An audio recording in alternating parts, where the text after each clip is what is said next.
نحمده ونصلي على رسوله الكریم اسوہ رسول اکرم صلی اللہ علیہ وسلم جو تالیف عارف باللہ حضرت ڈاکٹر عبدالحی صاحب عارفی نور اللہ مرقدہ کی باب دوم طہارت کے متعلق مسواک۔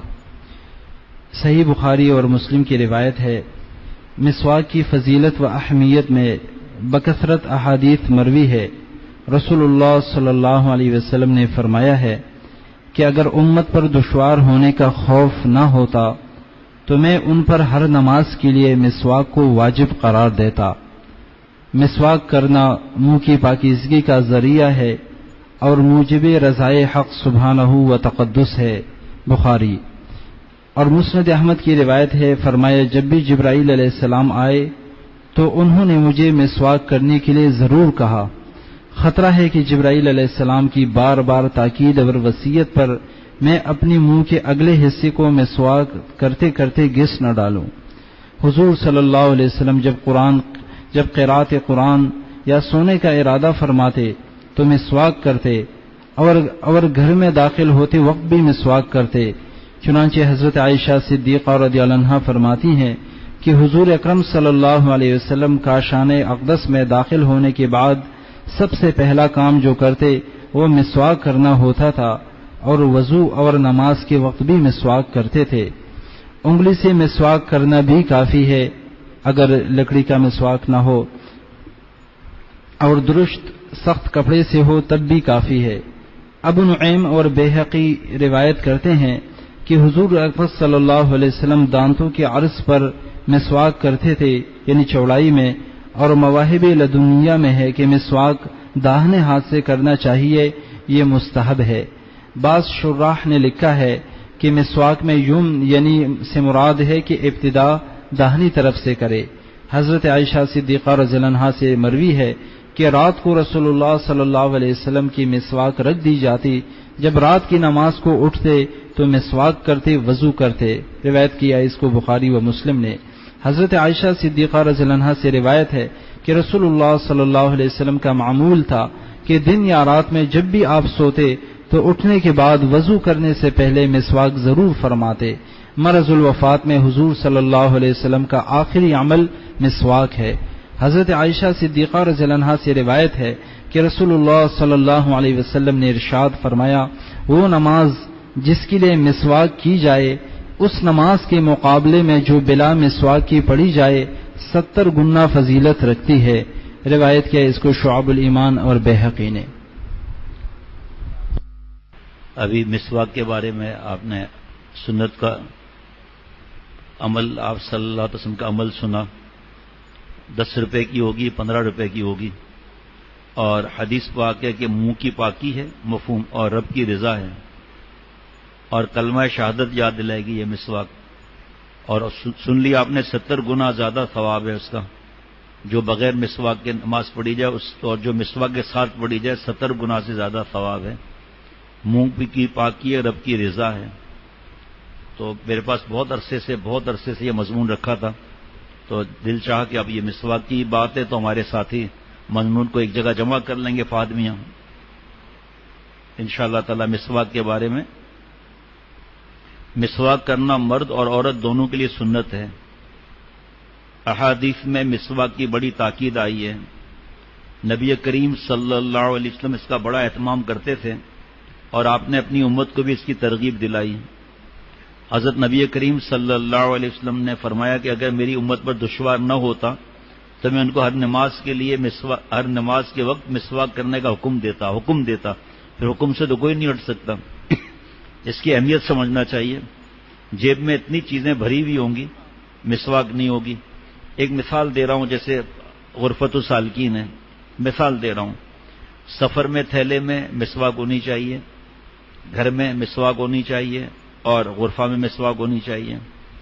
آپ کا دکان ہے، دکان پر مسواک ہونی چاہیے، گھر پر ہونی چاہیے، اور آپ کیونکہ سفر کرتے ہیں گاڑی میں بھی ہونی چاہیے۔ 30 روپے کا خرچہ ہے، لیکن اور کبھی ایسا ہو ہمارے پیارے شیخ العرب والعجم عارف باللہ حضرت مولانا شاہ حکیم محمد اختر صاحب رحمۃ اللہ علیہ، اللہ ان کی قبر کو نور سے بھر دے، ایک بار جو حضرت کا تھیلا ہوتا ہے نا سفر کا، تو اس میں مسواک مل نہیں رہی تھی اور نماز کا وقت ہو گیا، تو وہ خادم ڈر رہے ہیں۔ حضرت فرمایا بھائی ڈرنے کی کیا بات ہے، غلطی کسی سے بھی ہو سکتی ہے، میں انگلی سے مسواک کرنے والی سنت آج کر لیتا ہوں۔ تو پھر بعد میں نماز کے بعد وہ مسواک مل گئی۔ تو ایسا ہوتا ہے، اب میں دیکھتا ہوں آگے ہے یا نہیں، ورنہ بتا دیتا ہوں۔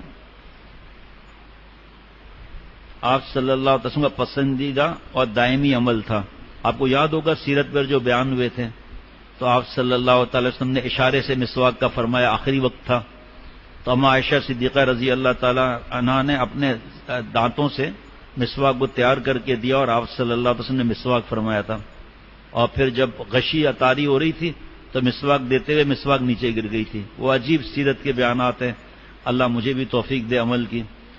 حضرت عائشہ صدیقہ رضی اللہ تعالیٰ عنہ سے پوچھا کہ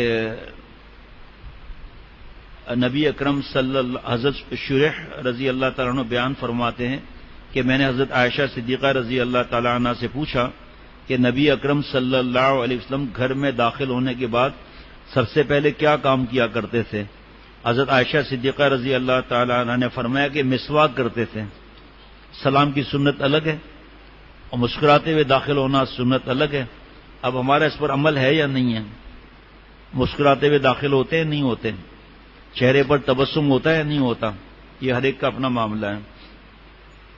آپ صلی اللہ علیہ وسلم جب گھر سے نماز کے لیے نکلتے تو مسواک کر کے نکلتے ہیں، سو کر اٹھتے تو وضو سے پہلے مسواک فرمایا کرتے تھے۔ اما عائشہ صدیقہ رضی اللہ تعالیٰ عنہ فرماتی ہیں کہ آپ صلی اللہ علیہ وسلم مسواک فرماتے اور پھر مجھے مسواک دھونے کے لیے دے دیتے، تو پہلے میں مسواک کر لیتی اور دھو کر آپ صلی اللہ علیہ وسلم کو دے دیتی۔ بڑی تفصیل ہے اس میں بھائی۔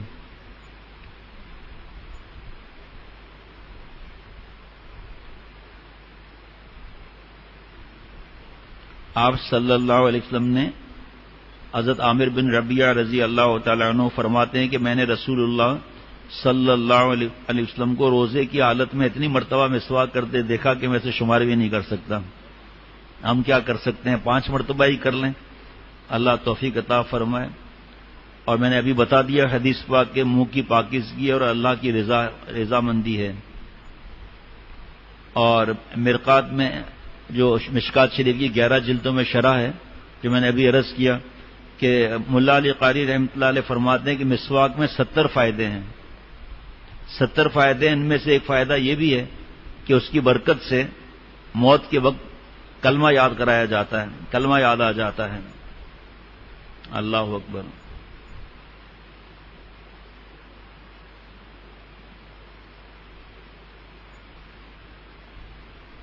پھر مختلف قسم کے مسواک کے فائدے لکھے ہوئے ہیں۔ ایک تو بس اللہ کے محبوب صلی اللہ تعالی وسلم کی ہے بات، اور یہ مسواک جو ہے وہ منہ کو صاف کرتی ہے، فصاحت میں اضافہ کرتی ہے، اللہ تعالیٰ کی رضا کا سبب ہے، شیطان کو غصہ دلاتی ہے، نیکیوں کو زیادہ کرتی ہے، مسواک کرنے والے کو اللہ تعالیٰ اور فرشتے محبوب رکھتے ہیں، نماز کے ثواب کو بڑھاتی ہے، پل صراط پر چلنا آسان ہو جائے گا، اور دنیاوی حساب سے مسوڑوں، دانتوں اور معدے کو قوت دیتی ہے اور دانتوں کو سفید کرتی ہے، بلغم کو قطع کرتی ہے، کھانے کو ہضم کرتی ہے۔ یہ ہم اس نیت سے نہیں کریں گے مسواک، یہ تو جیسے کلونجی ہے، آپ صلی اللہ علیہ وسلم نے اس کے فائدے فرمائے، زیتون نے فائدہ فرمایا، اور اس کے کیا کہتے ہیں جو انجیر ہے اللہ تعالیٰ نے فرمایا، اس کے لیے قسم کھائی اللہ تعالیٰ نے۔ تو یہ جیسے نماز ہے، وہ لٹریچر آتا ہے جناب آکسفورڈ یونیورسٹی سے کہ جو مسح کرنے سے گردن میں یہ فائدہ ہوتا ہے، اور ناک صاف کرنے سے یہ ہوتا ہے، اور رکوع میں یہ ہوتا ہے، اور رکوع میں سیدھا ہونے سے ریڑھ کی ہڈی کو یہ، تو ہم کیا ورزش سمجھ کے نماز پڑھیں گے؟ نعوذ باللہ، ہم تو اللہ کا حکم سمجھ کے نماز پڑھیں گے۔ اللہ بڑھاپا دیر سے آتا ہے، او لگاؤ مسواک بھائی۔ جناب ہر مسلمان کی کوشش ہونی چاہیے کہ وہ مسواک کرنے کو اپنا معمول بنائے، ہر نماز سے پہلے مسواک ضرور کریں، کیونکہ جب بندہ نماز میں کھڑا ہوتا ہے تو گویا وہ اپنے رب سے ہم کلام ہوتا ہے۔ اس مجلس عبادت میں اس کے پاس فرشتے موجود رہتے ہیں اور اس کی قرأت کو بغیر غور سے سننے کی کوشش کرتے ہیں. اسی لیے بندوں کو مسجد میں ایسے وقت کوئی بدبودار چیز کھا کر آنے سے منع کیا ہے. مسواک کرنے کا طریقہ بتا دیتا ہوں. مسواک دھو کے کرنی چاہیے، ادب ہے.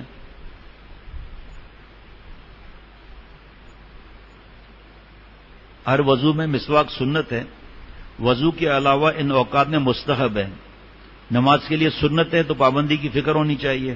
باقی وقت میں ہر نماز کے وقت وضو ہے، لیکن نماز کے وقت جا رہے ہیں مستحب ہے. تلاوت قرآن مجید مستحب ہے. سو کر اٹھنے کے بعد منہ میں جب کسی وجہ سے بدبو ہو جائے، جمعے کے دن سونے سے پہلے، کھانے کے بعد، سحر کے وقت. اب ایک مثال بتا رہا ہوں. جیسے یہ مسواک ہے، ایک بالش تو ہونی چاہیے.